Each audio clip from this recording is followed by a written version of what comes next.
jeunes arrivent et ils se lavent en fait. On dit bonjour, etc. La journée commence et donc ils vont se laver et ils vont éventuellement laver leurs vêtements s'ils en ont besoin. Et chaque jour, il y a une activité différente. Ça peut être informatique, ça peut être dessiner, ça peut être aussi... Il y a énormément d'ateliers de réflexion en fait. Pourquoi je suis dans la rue, depuis combien de temps j'y suis et quelles seraient les raisons pour en sortir en fait.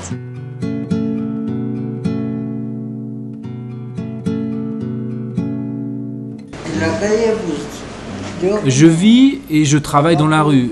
En général, c'est plutôt assez tranquille. Il ne m'arrive rien. Mais un jour, ici au coin de la rue, je suis allé m'acheter une glace. Un gars m'a suivi, je ne sais pas pourquoi, et il m'a planté un couteau dans le ventre. Voilà le résultat.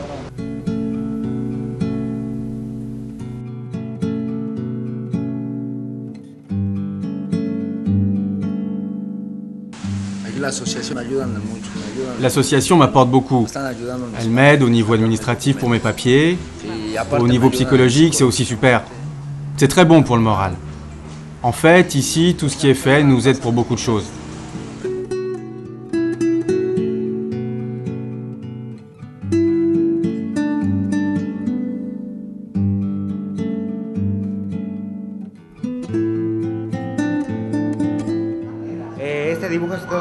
Ce dessin représente mon rêve. C'est une télévision ici à Mexico qui s'appelle Televisa. Je voudrais y aller et avoir beaucoup d'amis parmi les artistes et les chanteurs. En fait, on travaille le sens de l'avenir. On dit en espagnol sentido del futuro. Qu'est-ce que cette idée de construire en fait? Parce que ces enfants, ces jeunes, ils ne voient pas plus loin que le jour prochain. L'idée, c'est de trouver de l'argent pour savoir où ils dormiront ce soir, pour savoir où est-ce qu'ils vont manger, qu'est-ce qu'ils vont manger. Et l'idée de futur, l'idée de plusieurs mois, de planifier en fait une sortie de la rue, c'est quelque chose qui peut se travailler à travers les dessins, à travers plusieurs types de travaux manuels.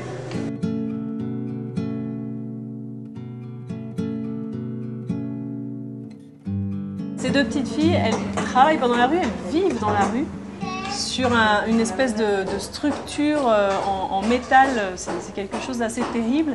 Et en fait, au début, je pense que ça fait 3 mois qu'elles viennent ici.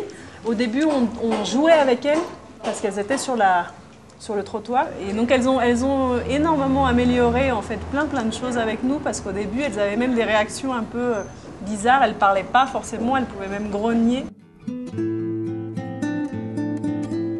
Ça nous donne énormément de crédibilité d'avoir un soutien comme celui d'une fondation aussi importante que celle de GDF Suez. Et grâce à GDF Suez, on a pu acheter cette maison qui est maintenant le lieu de beaucoup d'activités avec des enfants de Xochimilco.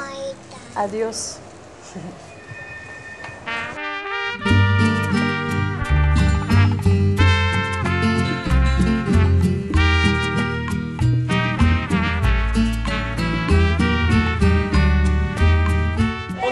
Au sein du marché qui est proche du métro CEU, Ciudad Universitaria, et on va donc organiser une ludothèque mobile avec tous ces enfants qu'on est en train de rencontrer dans chaque poste.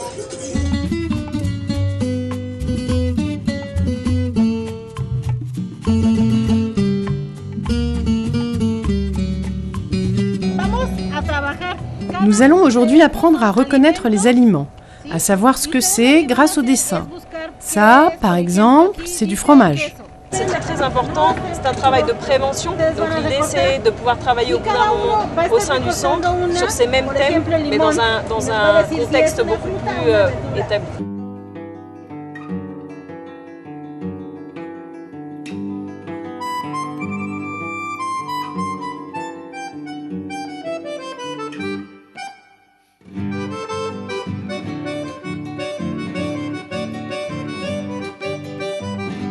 On travaille sur les thèmes d'éducation. Pourquoi? Parce que les enfants qui sont en primaire, à l'école primaire, ne savent pas lire, ne savent pas écrire quand ils sortent de l'école primaire et pourtant ils continuent leur scolarité.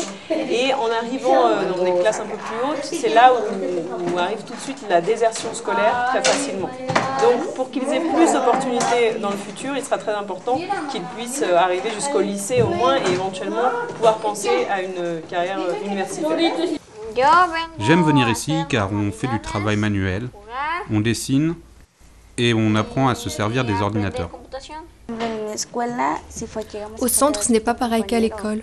Ici, on ne peut pas être grossier. On ne peut pas s'insulter. C'est interdit. On est obligé de bien se tenir.